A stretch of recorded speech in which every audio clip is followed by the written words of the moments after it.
Hello guys, അപ്പോൾ നമ്മളിന്ന് പോകുന്നത് ഈസ്റ്റ് ഫോർട്ടാണ്. നമ്മളൊരു അത്യാവശ്യമായിട്ട് ട്രിവാൻഡ്രത്ത് വന്നപ്പോൾ നമ്മൾ ഈസ്റ്റ് ഫോർട്ടിൽ ഇറങ്ങാമെന്ന് വിചാരിച്ചു. അതിലൊരു കാരണം കൂടിയുണ്ട്.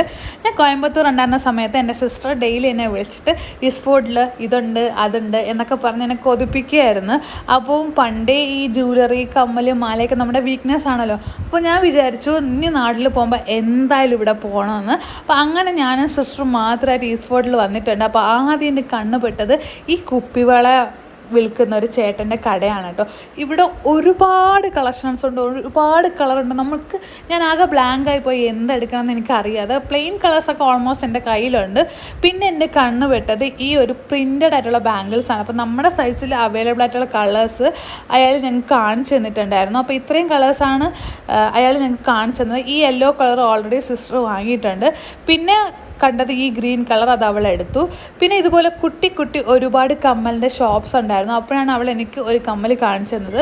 മുമ്പ് ഒരു യാത്ര പോയപ്പോൾ ഇതിൻ്റെ പേൾ കളർ എൻ്റെ കയ്യിൽ നിന്ന് നഷ്ടപ്പെട്ടിട്ടുണ്ടായിരുന്നു. അപ്പോൾ അന്ന് എനിക്ക് ഭയങ്കര വിഷമമായിരുന്നു.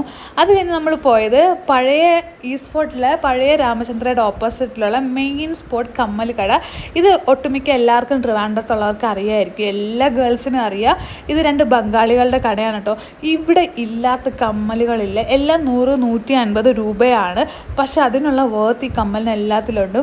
എന്തൊരു ഭംഗിയാണ് ഇതൊക്കെ കാണാനെന്നറിയോ. എല്ലാം നല്ല ഭംഗിയുള്ള നല്ല സ്റ്റാൻഡേർഡ് ഐറ്റം ആയിരുന്നു. അപ്പോൾ ഇവിടെ നിന്ന് പൈസ പോകുന്ന വഴി നമ്മൾ അറിയില്ല. പിന്നെ കുറച്ച് കമ്മലെടുത്തിട്ട് നമ്മൾ അവിടെ നിന്ന് നേരെ ഇറങ്ങി വീട്ടിലോട്ട് പോയി.